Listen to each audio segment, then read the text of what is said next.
You are in the rant stream where I rant about whatever my $10 a month plus patrons want me to rant about. You can get one of these by being one of those. This one's for Silver Spawn, who says, please rant about doing rants. Are they fun to do? Do you sometimes have to think about the topic beforehand, or are you so used to speaking unscripted that it's never a problem to find interesting stuff to say? Do you worry about being too brief or about spending too much time on some rants relative to others? How can it be that your time is so cheap anyway? Is it because they are actually a form of content, so doing them gets you more than just fulfilling the request? Have you considered implementing an option where people can send you a rant directly without going through Patreon or New Project 2? That might make you more money, since it avoids Patreon's fees, and it would allow people to purchase more than one rant per month. Is that something you'd want to be possible? What do you think about people using their rant to promote something they made? And what about these annoying people who overload their rant requests with too many questions at once? I actually like it when you do that because A, it takes longer to read your thing, and B, it gives me more material to work with, which means I can make your video feel longer. Because, like, I definitely feel bad when I give people super short videos where I don't have much to say about the subject. You know you're rolling the dice when you go for a rant, especially if you pick something that you've never heard me talk about or don't know if I have any interest in, or you phrase it weird. I think a lot of people just don't seem to really care that much.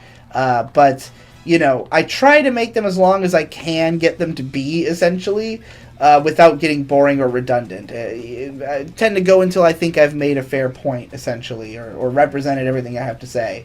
So, are they fun to do? They can be. It really depends on the rant. I mean, sometimes I read a rant request and I get immediately excited for when I get to do it. I'm like, oh, that's going to be a lot of fun to rant about. Sometimes I read them and I'm like, that's the last thing I want to rant about. A lot of them want me to watch shows. Those ones take way more time just because I have to watch the thing or consume it. Those are probably the most time consuming.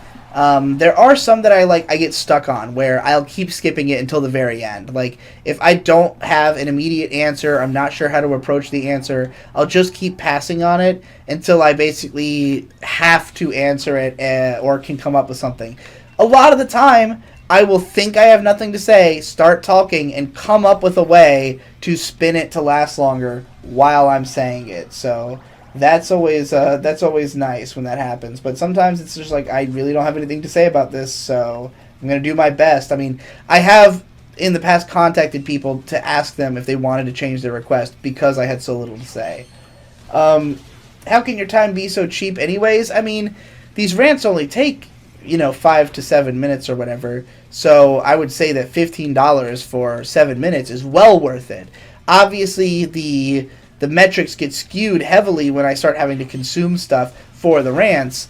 But even that is mostly passive. If it's something I don't like, I probably won't pay that much attention or give it that much time. I'll probably have a lot of things to say about why I don't like it pretty quickly into consuming it, and if I like it, then whatever, I get to watch something good. And yes, it is also content. The videos, it's highly erratic what kind of view counts they get. It's hard to predict what's going to be successful. Usually, if it's something sexual, it will get more views, but it also won't get monetization. Usually, if it's about another YouTuber, it will get more views. If it's about Eva in any way, it will usually get more views. But, it really depends. But yeah, some of them get pretty good views. Some of them get pretty good ad revenue. It definitely makes me, at least a couple extra $100 to make them all individual videos, because guaranteed they're getting a couple thousand views, and there's 100 of them every month at least. So, or thereabouts, I should say.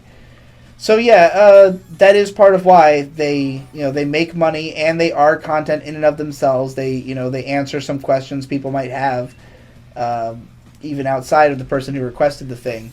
I have thought about making it so people could request rants other ways, but it's just that it's already so difficult to keep up with all the shit that I have going on. Like, the reason I've never sold anything as individual payments is that, like, if I don't do it immediately, like, am I going to put you on a list somewhere? Or, like, when do I get around to it? I don't know. It's very easy to have this formula of, like, you request a rant, I get it done by the end of the month, ideally. And, you do one per month, and it's all easy to track, It got difficult to track even when I was just doing it through PM as opposed to through threads. So,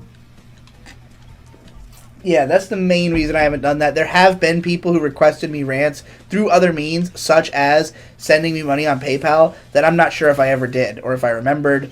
So again, I should make that series on what do I owe you, and just ask everybody, what do I owe you that I was supposed to do for you that I've never done, because I'm sure there's plenty of people who have things like that.